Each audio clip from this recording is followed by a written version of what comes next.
For 6 years, I gave everything I had to that company. Late nights, early mornings, missed birthdays, missed anniversaries. Hell, I even took Zoom calls from a hospital bed once, still groggy from surgery. I was the regional operations director for Elevar International.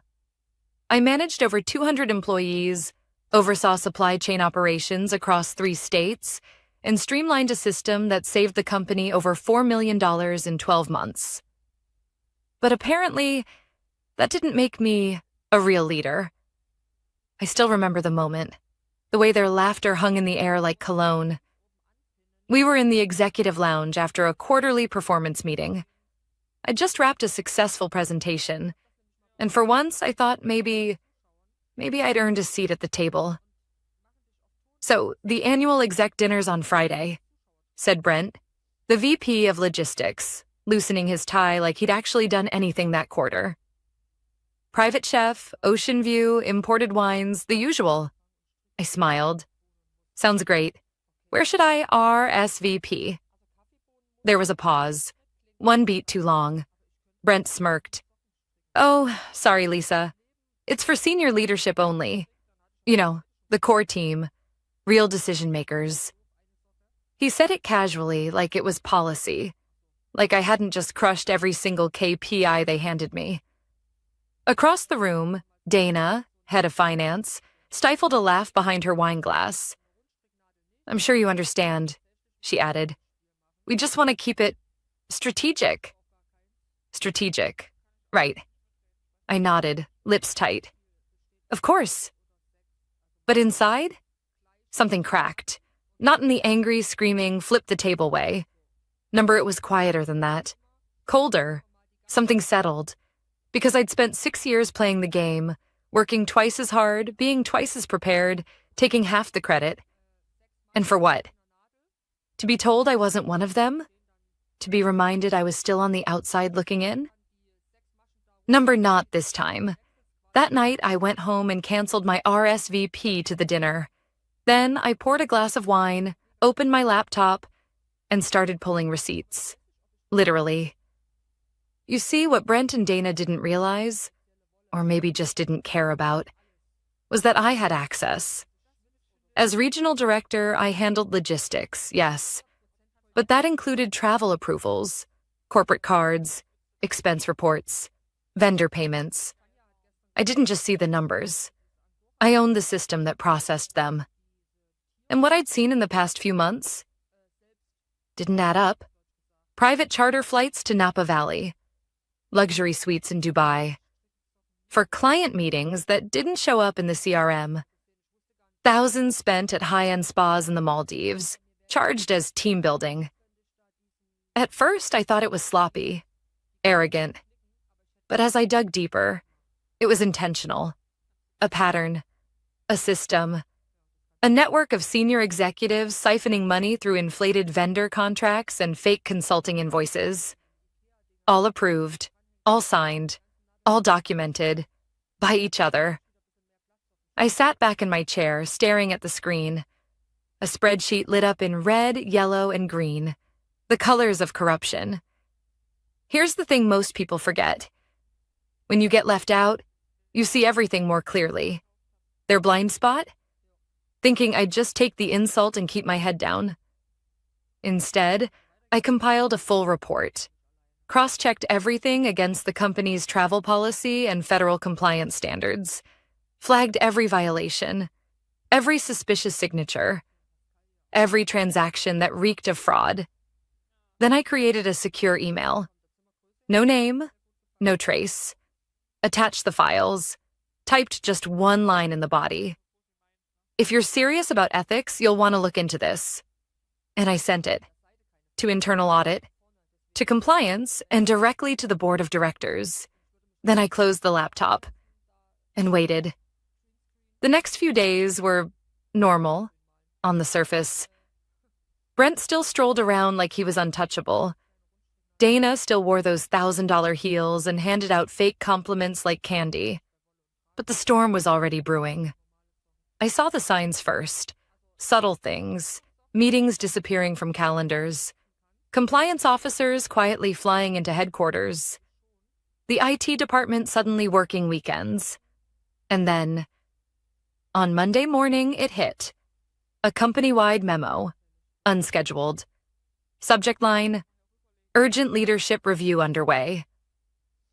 By Wednesday, Brent was suspended pending investigation. Dana went on personal leave. 3 more senior execs disappeared from the org chart within 48 hours. And the executive dinner? Canceled. The memo didn't say why, but it didn't need to. I already knew. Because when you treat people like outsiders, when you use power to exclude and manipulate, eventually someone fights back. Quietly. Efficiently. Like I did. They told me I wasn't a real leader, but leaders don't need lavish dinners or luxury retreats to prove their worth. Real leaders see the rot and remove it, even if it means burning the whole table down.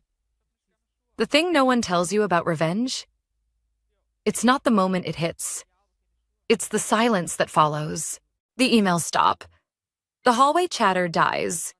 People look at you just a little too long, but say a little too little.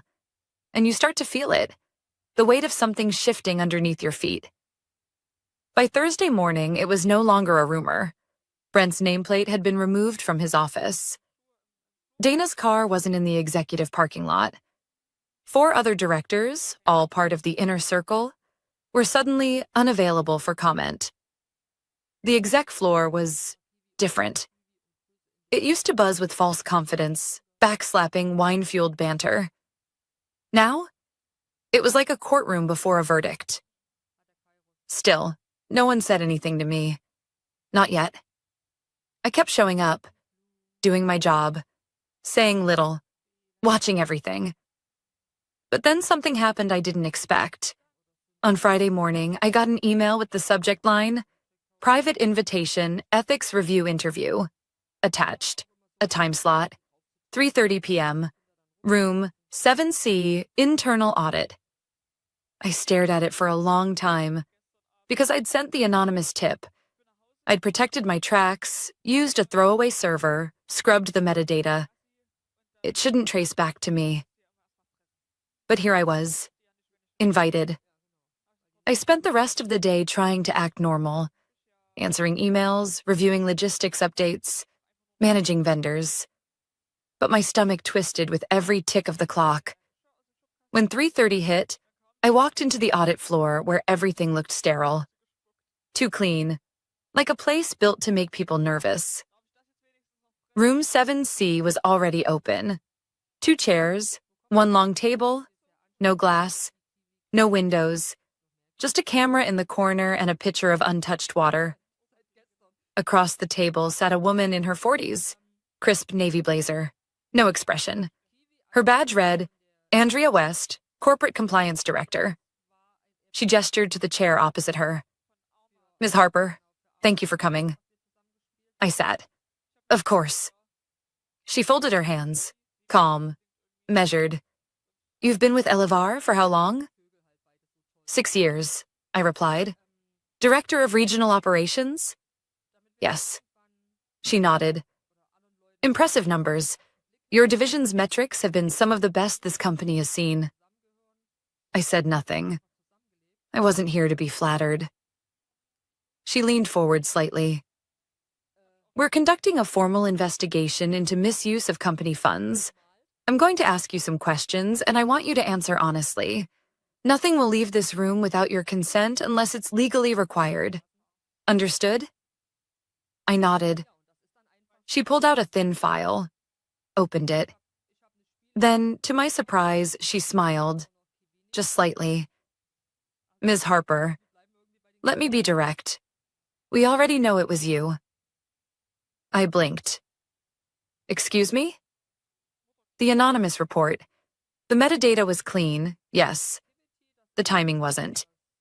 The documents you included were pulled directly from internal routing systems, and most of them had your clearance level. I stared. Andrea continued, unbothered. We cross-referenced submission logs, internal access timestamps, routing IDs. It all leads here. I didn't deny it. I couldn't. So instead, I said the only thing that made sense. Are you here to fire me? Andrea shook her head. No, Lisa. Quite the opposite. She closed the file. What you did took courage, precision, integrity. If even a fraction of what's in your report holds up. And from what we've seen, it does. You didn't just uncover financial fraud. You saved Elevire from potential federal charges. I exhaled. Slowly. She leaned in. But I need to ask you one question. For the record. Pause. Why didn't you come forward openly? I hesitated, then said, because when I wasn't invited to the executive dinner, I realized I wasn't part of their circle. And people outside the circle don't survive calling it out. They disappear. Quietly. Andrea didn't speak for a moment. Then she nodded, slowly. You're right. That's how it's been. But that ends now. She slid a document across the table. Confidential. Internal use only. At the top, executive misconduct and restructuring recommendations. 6 names, all flagged for immediate removal. Effective Monday, she said. The company will begin formal action. But there's one more thing we need. I looked up. She held out a separate folder. Slim, unmarked. This is a transition brief. We want you to step in, temporarily, as acting vice president of operations, to stabilize the department during the fallout. I froze. Me? The woman who wasn't invited to the dinner? I took the folder. My hands didn't shake. Not this time. Andrea stood. We'll support you fully. You just need to decide if you're ready. I stood too. Looked her in the eyes. I've been ready for 6 years. As I walked out of room 7C, the world looked different. The walls, the lights, even the people. They hadn't changed. I had. Because the moment they excluded me, they thought they'd pushed me down. But all they really did was give me the high ground. And I was just getting started. When Monday came, I didn't drive to my usual parking lot. I took the ramp to the executive garage, the one with license plate scanners and valet service. No one stopped me. No one questioned anything. My clearance had already been updated. As I stepped into the private elevator alone, I caught my reflection in the mirrored walls. Same black blazer, same minimalist makeup, same steady eyes. But this wasn't the same Lisa Harper. This Lisa wasn't asking for a seat at the table. She was the table now. When the elevator doors opened onto the executive floor, it was like stepping into a silent battlefield. Desks cleared, offices empty. You could feel the ghosts of the recently removed, Brent, Dana, and their smug little alliance, still hanging in the air. A few heads turned as I walked past, not out of greeting but recognition. Whispers followed me like shadows. She's the one. She's the reason they got fired. Is she the new VP? I didn't stop, didn't flinch, just walked straight into the corner office that used to belong to Brent. The plaque had already been removed. The desk was wiped clean, a blank slate. Fitting. There was a man already seated on the guest couch, older, polished, wearing an Elevare lapel pin that only the board members ever wore. He stood, extended a hand. Gerald Takano, interim board liaison. I shook his hand. Lisa Harper. We've reviewed your report, he said. Impressive doesn't begin to cover it. You didn't just uncover fraud. You traced patterns, followed vendor trails, even projected future liabilities. Do you have a background in forensic auditing? I smiled. Number just a background in being underestimated. He chuckled. Well, it worked in our favor. Then his expression grew serious. You're stepping into chaos. Legal's involved. Finance is bleeding. Half the department heads are either resigning or lawyering up. Morale is in freefall. Can you handle that? I met his gaze. I've been handling it for years, just without the title. He nodded once. Then it's yours, officially. He handed me a leather-bound folder. Inside, contract, terms, interim vice president of operations. I signed it on the spot. Click. Pen down. Everything changed. By noon, I was in the war room, where just a week ago, I wasn't even invited to meetings. Now, I was running them. A team of 5 department leads sat around the table, stiff and uncertain. I recognized most of them. They were the ones who used to avoid eye contact when Brent snapped his fingers. I started simply. I know what you're all thinking, I said. You're wondering how long this lasts, whether this is real, if I'm just a placeholder until the board finds someone safer. No one spoke. I'm not here to convince you with words, I continued. I'm here to stabilize the company, to fix what they broke, to clean the blood off the floor and remind everyone that Elevare still has a future. I paused, letting the silence settle. Brent, Dana, and the rest, they built a culture of fear and favoritism. That's over. From now on, no more closed-door clubs, no more real leaders only. We rise together, or we don't rise at all. Still silence. Then one of the leads, Carmen from compliance, slowly nodded. You've got my vote. Mine too, someone else added. The others followed. For the first time in days, the room felt alive. We moved fast, re-audited every major vendor, froze all non-essential expenses, launched a transparent reporting system with real-time approvals. By 3 p.m., I'd personally called every major client affected by the scandal. I didn't send them to PR. I didn't read from a script. I spoke like a human being. I apologized. Took ownership. Promised better. And you know what? Most of them stayed. Because when you've been lied to by polished suits and corporate doublespeak, authenticity becomes the most valuable currency in the room. As the sun began to set, I found myself alone in Brent's old office. My office now. I looked out over the skyline. The city lights flickering on one by one. Below me, Elevare kept moving. Calls being made, reports being filed, systems running. The company hadn't collapsed. It had evolved. My phone buzzed. A message from Andrea. DOJ just called. They've opened a formal investigation into Dana and Brent. You were right about everything. I stared at the message for a long moment, then typed back. Good. Let me know if they need anything else. I locked the phone and set it aside. Because the real work was just beginning. They tried to exile me. Instead, I became their reckoning. And from this moment forward, no one would forget the name Lisa Harper. 2 weeks. That's how long it took to steady the ship. 2 weeks of 14-hour days, non-stop meetings, back-to-back damage control calls, and enough legal briefings to make my head spin. But we did it. The bleeding slowed. The clients calmed down. The investors? Still cautious, but watching closely. And me? I was no longer the interim anything. The board made it official. I was named Vice President of Operations. No asterisks, no footnotes.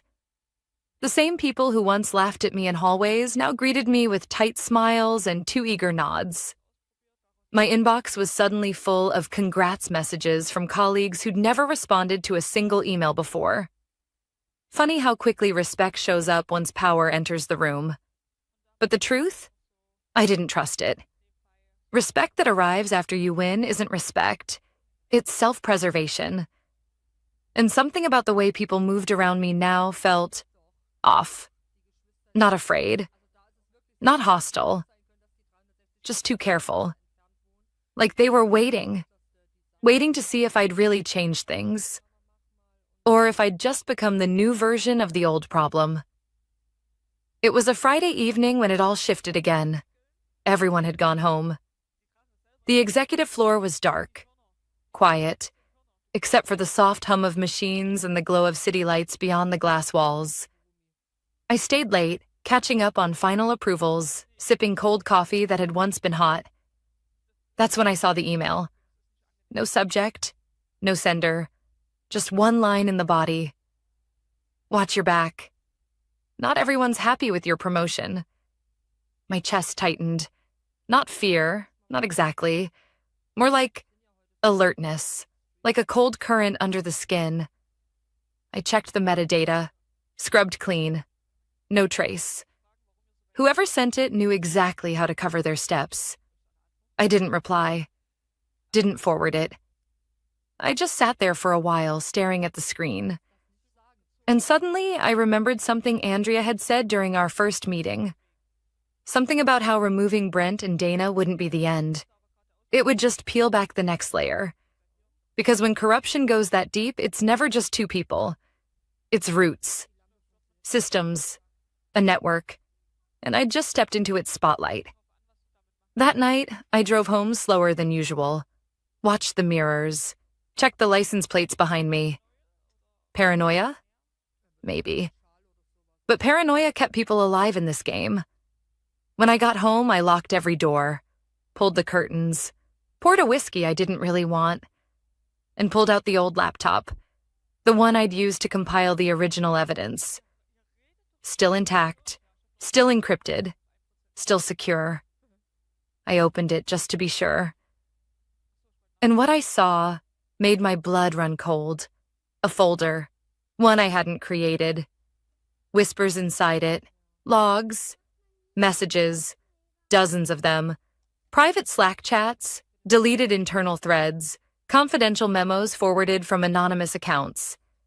It was a full trail, a digital whisper network of employees, mostly junior staff, assistants, lower-level managers, quietly documenting everything. Expenses, meetings, off-the-record conversations. One message read, Dana told procurement to bury the fake vendor invoices. They're hiding it in facility ops now. Another, they said Lisa's getting too loud. That she's useful for now but won't last. And one that stopped me cold. I heard them say she'll either be promoted out or burned out. Their words, not mine. I leaned back, breathing slowly. This wasn't just about me. It never was.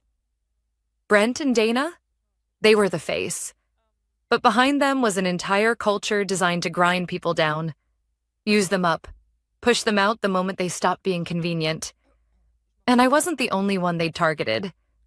I was just the only one who fought back. Until now. Until this. I copied the entire folder. Backed it up twice. Then sent an encrypted message to Andrea. We need to talk. I think the rabbit hole goes deeper than we thought. Within minutes, she replied, I'm coming over. By 9 p.m., she was in my living room, reading through the logs on my kitchen counter, her face turning grayer by the second. These people aren't just greedy, she muttered. They're calculated. They've been manipulating internal promotions, vendor contracts, even HR investigations, I nodded. And if they know I'm onto them, they'll strike first. She looked at me. So what do you want to do? I stared out the window. The city was still humming out there, unaware that another war was quietly unfolding inside Elivare's polished glass walls. What I've always done, I said. Expose them. All of them. Andrea hesitated. That'll trigger a second wave, bigger than before. Then we prepare, I said, because it wasn't about revenge anymore. It was about reckoning. For every person they silenced, for every career they buried, for every woman they told, you're not a real leader. This time, they wouldn't see it coming. Monday arrived like thunder.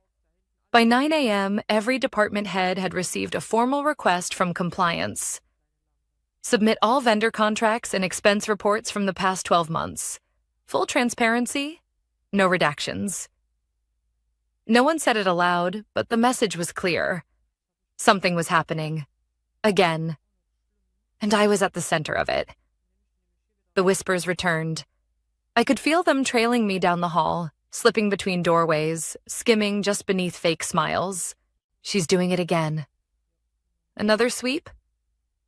Who does she think she is? But this time, I didn't care, because I wasn't cleaning up after corruption anymore. I was burning it out, root and stem. That morning, Andrea and I presented the Whispers folder to the Internal Risk Committee. The room was ice cold. Everyone knew something serious was coming, but they didn't expect what they saw on the screen. Memos, screenshots, patterns, promotions offered, then revoked. Salaries capped below male counterparts with less experience. Vendor deals rerouted to shell companies owned by executives' relatives. One by one, names appeared. Some I expected, some I didn't.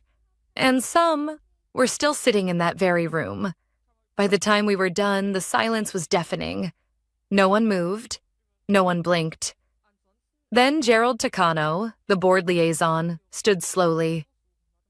"This company," he said, voice low, "owes you more than an apology, Ms. Harper." I didn't reply. I just opened the next file.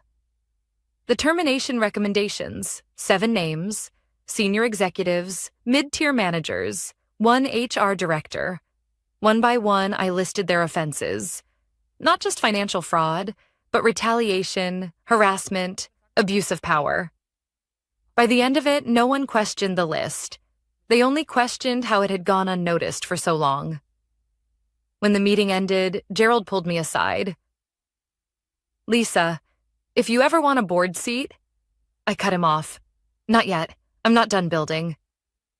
He nodded, understanding. "Then take what you need. You've earned it." But I didn't go back to my office after that. Instead, I walked down to the second floor, to a department most executives forgot existed: operations support. The people who actually kept Elevare running. I passed rows of cubicles, heads buried in spreadsheets and support queues. Most of them didn't notice me. A few glanced up, puzzled. I stopped at a small desk near the back. The nameplate read, "Jasmine Lin, Logistics Coordinator." She looked up, startled. "VP Harper? Is something wrong?" I smiled. "Number I came to thank you." Her brow furrowed. "For what?" "For the file labeled Whispers."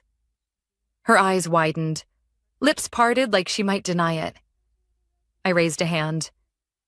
"You were smart to stay anonymous, but I know it was you." She said nothing, so I continued. "You saved this company, Jasmine. You kept the receipts when no one else dared.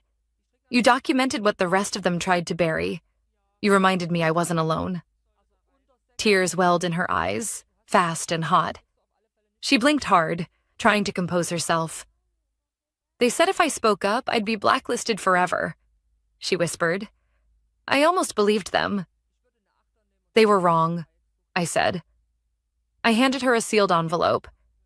Inside, a formal promotion offer, salary bump, relocation options, a guaranteed seat on the Internal Ethics Committee. She stared at it, stunned. "You're not invisible anymore," I said. "You're the new blueprint." I left her like that, speechless, trembling, holding proof that integrity still mattered. By that afternoon, the company buzzed with a different energy. 7 executives were escorted out under quiet HR supervision. No dramatic firings, no finger-pointing, just a clean sweep, swift and undeniable. And me? I sat in the very same boardroom I'd once been denied access to. Not to beg, not to prove myself, but to lead. As the final presentations wrapped, someone leaned over and asked, "Will you be attending the executive retreat this year?" I smiled. "Only if we hold it in the operations center. Let the real heroes see the ocean view for once."